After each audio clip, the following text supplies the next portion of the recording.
ধলাই জেলা ভেঙে কমলপুরকে নিয়ে পৃথক জেলা গঠনের দাবি উঠেছে। রবিবার এক সাংবাদিক সম্মেলনে এই দাবি জানায় ধলাই জেলা বিভক্তি আন্দোলন কমিটি। জনস্বার্থে এবং প্রশাসনিক পরিষেবা আরো সহজলভ্য করার লক্ষ্যে এই দাবি তোলা হয়েছে বলে জানিয়েছেন কমিটির সদস্যরা। সাংবাদিক সম্মেলনে আন্দোলন কমিটির নেতৃবৃন্দ বলেন, কমলপুর রাজ্যের অন্যতম প্রাচীন মহকুমা। দীর্ঘদিন ধরে এলাকার মানুষের দাবি কমলপুরকে কেন্দ্র করে একটি পৃথক জেলা গঠন করা হোক।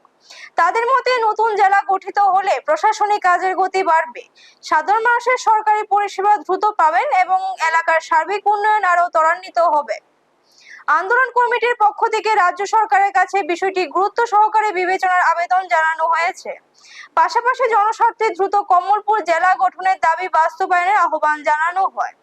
এই দাবিকে সামনে রেখে আগামী দিনে গণ আন্দোলন সহ বিভিন্ন গণতান্ত্রিক কর্মসূচি গ্রহণ করা হবে বলে আন্দোলন কমিটির পক্ষ থেকে ইঙ্গিত দেওয়া হয়েছে। ব্যুরো রিপোর্ট, নিউজ তৎকাল 24।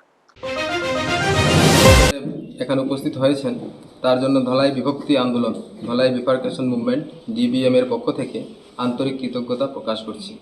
আজকের এই প্রেস কনফারেন্সের মূল উদ্দেশ্য হলো কেন ধলাই জেলা বিভক্ত করে কমলপুর, দুর্গাচমনি, সালামা ও লংতরাই ভ্যালির একটি অংশ নিয়ে একটি নতুন জেলা গঠন করা প্রয়োজন, সেই বিষয়টি জনগণ এবং সরকারের সামনে তথ্য যুক্তির ভিত্তিতে তুলে ধরা।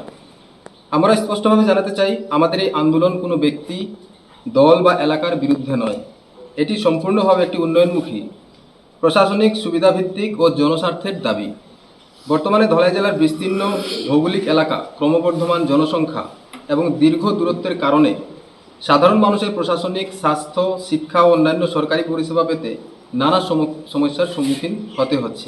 একটি নতুন জেলা গঠিত হলে প্রশাসনিক কার্যক্রম মানুষের কাছে আরও দ্রুত পৌঁছাবে, উন্নয়নের গতি বাড়বে এবং নতুন কর্মসংস্থান ও বিনিয়োগের সুযোগ সৃষ্টি হবে।